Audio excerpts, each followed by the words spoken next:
सबसे पहले तो छात्रों के भविष्य के साथ जो खिलवाड़ करता है उन कुत्तों को फांसी पर लटका दिया जाए, क्योंकि छात्र इस देश के भविष्य हैं। इस देश का भाग दौड़ आगे जाके छात्रों के हाथों में ही आएगा। कोई पढ़ लिख कर पायलट बनेगा, कोई पढ़ लिख कर जो है कि इंजीनियर बनेगा, कोई पढ़ लिख कर डॉक्टर बनेगा। तो ऐसा तो नहीं है कि जो पुराने हैं वो लोग अमर हैं, हमेशा जीवित रहेंगे। एक न एक दिन उनको मरना है। तो जब नया इंजीनियर नहीं बनेगा, नया पायलट नहीं बनेगा, नया पुलिस वाला नहीं बनेगा, नया आर्मी का जवान नहीं बनेगा, तो जो पुराने लोग हैं मरेंगे, तो फिर नया इंजीनियर कहाँ से आएगा, नया पायलट कहाँ से आएगा, नया डॉक्टर कहाँ से आएगा। तो देश का भविष्य छात्रों के हाथों में ही आगे जा कर के आएगा। तो ये पेपर लीक बार बार हो रहा है, तो मैं तो यही कहूँगा पेपर लीक दोषियों को फांसी दे दो।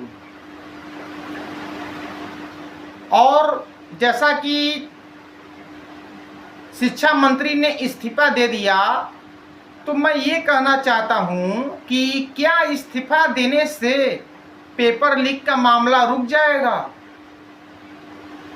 जी बिल्कुल भी नहीं। छात्रों ने इस्तीफे की मांग की और इस्तीफा जो है कि मिल गया, ये तो बहुत अच्छा हुआ, बहुत बढ़िया हुआ।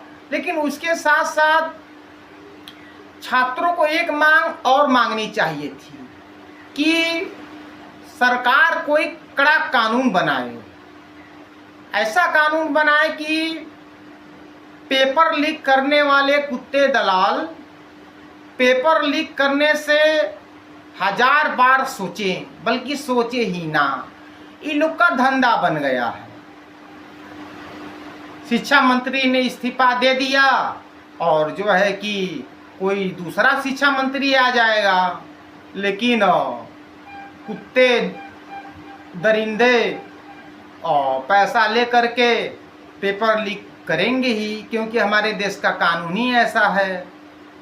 1 करोड़ रुपया, 80 लाख रुपया ले लेते हैं, पेपर लीक कर देते हैं और जानते हैं ज़्यादा से ज़्यादा क्या होगा, केस होगा। और जो 1 करोड़ रुपया मिला है, 80 लाख मिला है, उसमें से 20 लाख रुपया फेंक के जमानत ले लेंगे और बेल पर जो बचा हुआ पैसा है उस पैसे से मस्ती करेंगे, मौज करेंगे। तो ये उनका बिजनेस हो गया है। तो शिक्षा मंत्री का इस्तीफा मिला है, ये बहुत खुशी की बात है। छात्रों के आगे सरकार झुक गई, परंतु शिक्षा मंत्री के इस्तीफा देने से मेरे ख्याल से पेपर लीक का मामला रुकेगा नहीं। जब तक कोई कड़ा और कोई ठोस कानून नहीं बनेगा, तब तक पेपर लीक का मामला नहीं रुकेगा। शिक्षा मंत्री ने इस्तीफा दे दिया, कोई और दूसरा शिक्षा मंत्री आ जाएगा और पेपर लीक करने वाले कुत्ते पेपर लीक करते रहेंगे। तो छात्रों को इस्तीफे के साथ साथ एक मांग और करना चाहिए था। सरकार से यह कहना चाहिए था कि पेपर लीक मामलों पर कोई कड़ा कानून बनाया जाए, जैसे कि पेपर लीक दोषियों को उम्र कैद की सज़ा या फांसी की सज़ा और उनकी संपत्ति जब्त की जाए, उनके घर पर बुलडोजर चलाई जाए। यह कानून बन जाए तो पेपर लीक होगा ही नहीं। तो इसी के साथ अलविदा लेता हूँ। धन्यवाद।